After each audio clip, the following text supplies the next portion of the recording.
खुलुमबाय आंनि मुङा मुस्रि गोमसार गयारि जिल्ला अदालगुरि बियाब टंला गामि बटाखुसि दुलाराय बाथौ गौथुमनि लाइमोन आरो माइनाव आफादा अनलाइननि गेजेरजों बाथौ आरज मेथाइ खननाय बादायलायनाय हाबाफारियाव आंबो बादायनो आवगायबोदों।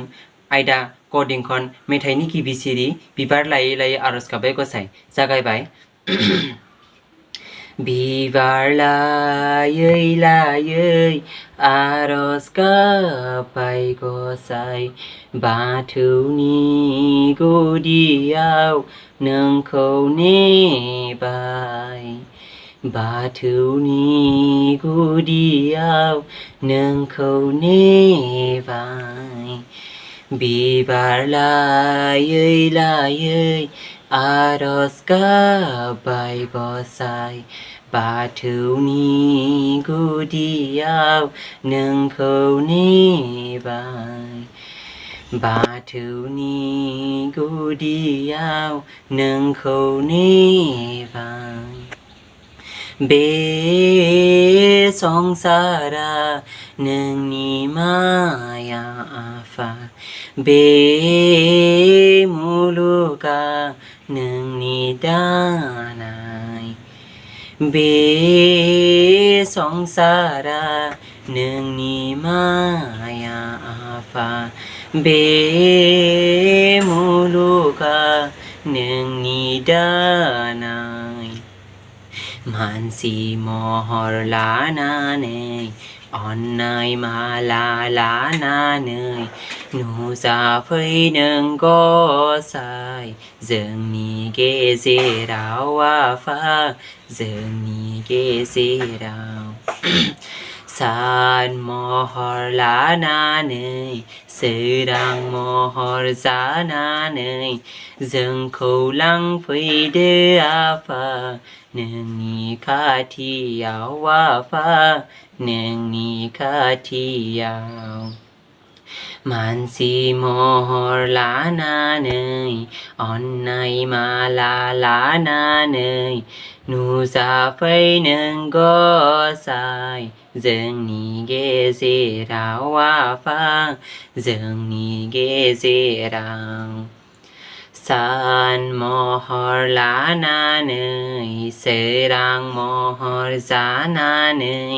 जोंखौ लांफैदो आफा नोंनि खाथियाव आफा नोंनि खाथियाव बिबार लायै लायै आरज गाबबाय गसाइ बाथौनि गुदियाव नोंखौ नेबाय बाथौनि गुदियाव नोंखौ नेबाय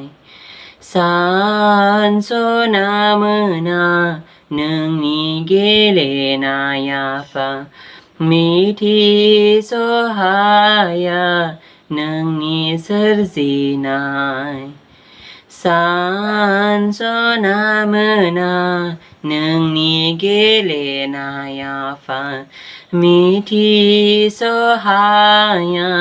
नोंनि सोरजिनाय बारहुंखा जानानै सार अन्थाइ गावनानै दुखु दाहोसै गसाइ जोंनि संसाराव आफा जोंनि संसाराव मोसा मुफुर जानानै बेराम महर लानानै दाफैसै नों गसाइ जोंनि खाथियाव आफा जोंनि खाथियाव बारहुंखा जानानै सार अन्थाइ गावनानै दुखु दाहोसै गसाइ जोंनि संसाराव आफा जोंनि संसाराव मोसा मुफुर जानानै बेराम महर लानानै दाफैसै नों गसाइ जोंनि खाथियाव आफा जोंनि खाथियाव बिबार लायै लायै आरज गाबबाय गसाइ बाथौनि गुदियाव नोंखौ नेबाय बाथौनि गुदियाव नोंखौ नेबाय बिबार लायै लायै आरज गाबबाय गसाइ बाथौनि गुदियाव नोंखौ नेबाय